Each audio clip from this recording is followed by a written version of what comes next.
Let me just remind of the 7 matches we have in Houston, 5 in the group stage, 2 in the knockout. Sunday, June 14th, Germany, Curacao. Wednesday, June 17th, Portugal. They'll take on either Congo, Jamaica, New Caledonia, who we're going to be playing down in Mexico, despite all the craziness that's been going down there with the cartels and the violence. Brian, do you know where New Caledonia is? No idea. East of Australia. So with the expanded tournament... Is that Oceania? I think they're in the Oceania part of it. Yes. The thing that's interesting is we all learn a little geography around this World Cup. Cape Verde is off the west coast of Africa. You got Suriname still alive. Suriname's actually landlocked. It does have a coast, but it's really not considered part of South America. It's considered part of the Caribbean.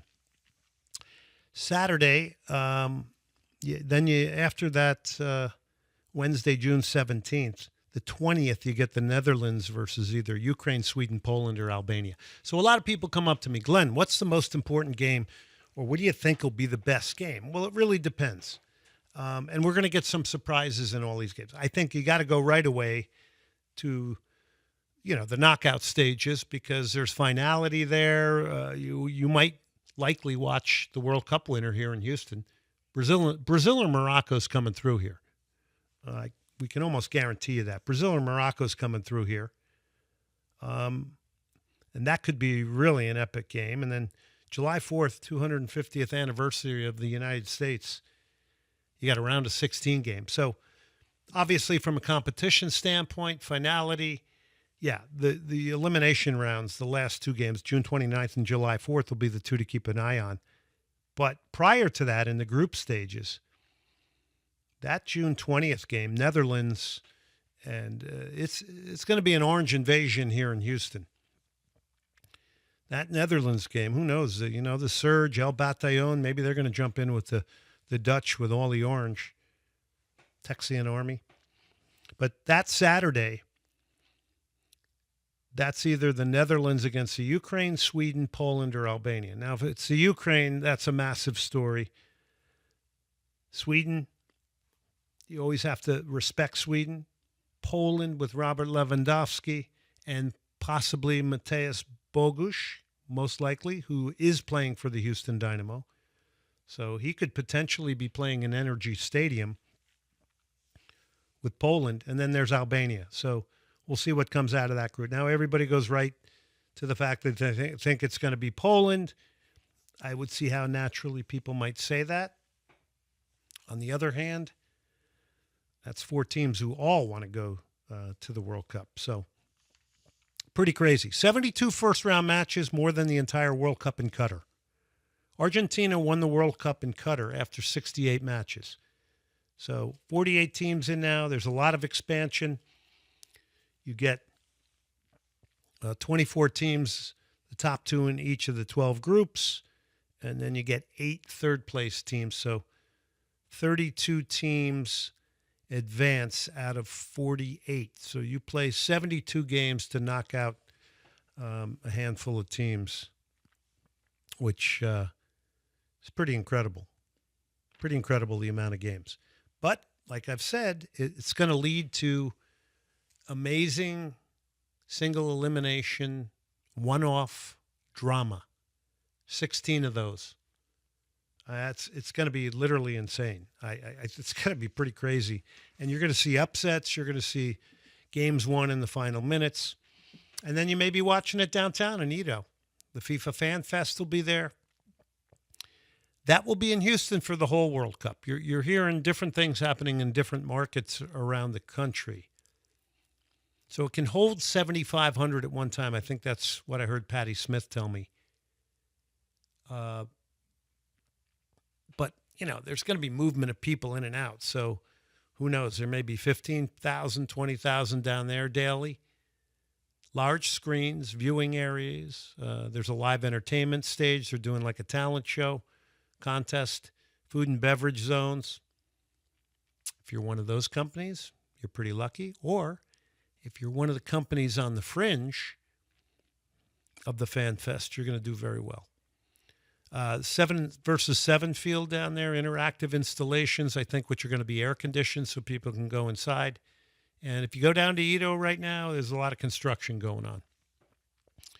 They're also doing the promenade right through the heart of downtown as well. So you'll see a lot of construction going on if you get into downtown. If you don't, that's why I'm telling you about it.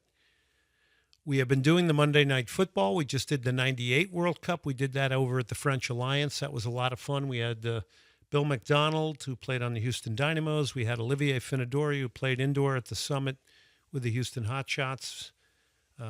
And they showed up at the event, which was great. Those guys are both going to be up at, along with Ziad Alan. I don't know if people remember Ziad Alan, but he was an excellent indoor player as well with the Houston Hotshots. And they're all going to be up at Senate Avenue Brewing next Tuesday as we do our live show. We drink some great craft beer. You come wearing a jersey up at Senate Avenue Brewing, 16,000 Dillard, and you'll get a free craft beer there. So keep that one in mind. Mark your calendar right now, 6 to 8 Central Time. By the way, it's spring break for a lot of schools, so we're expecting a big crowd. Brian McDonald will be up there, I believe. Right, Brian? You'll be there, right? Yeah, I'll be engineering on site. He is the man. And he will be there, and I think who do we have back in studio? AJ or? I'd have to check the schedule. Okay. I'm not sure. Okay. These are things that I shouldn't be asking, but it happens. There is a World Cup mural apparently in progress at the original Ninfas. So we're getting a little bit more now, although still not as big a buzz as I would have thought. Having been out at George Bush Intercontinental Airport, boy, there's a lot of work that's got to be done there before the arrival and departure of all these international visitors coming here. And we could have 500,000 to 750,000. I mean, who knows? It's going to be a lot. But, man, it was not easy finding my brother there the other night. When I picked him up, it's pretty chewed up there. No question about it. Energy Stadium is going to be doing improvements. There's a $5 million premium space upgrade. That's expected to be done before the tournament. As I mentioned, the grass will come in after the rodeo, which everybody's having a great time out there. I'm going to get out to the rodeo. I might do a Chris Stapleton, I think. I like him a lot. The connectivity between downtown, and that's Metro. So you got the Edo Fan Fest, and you draw a direct line so that fans can navigate the city and get out to Energy. So that's going to be a very important piece. And then you're going to go right through kind of the museum district.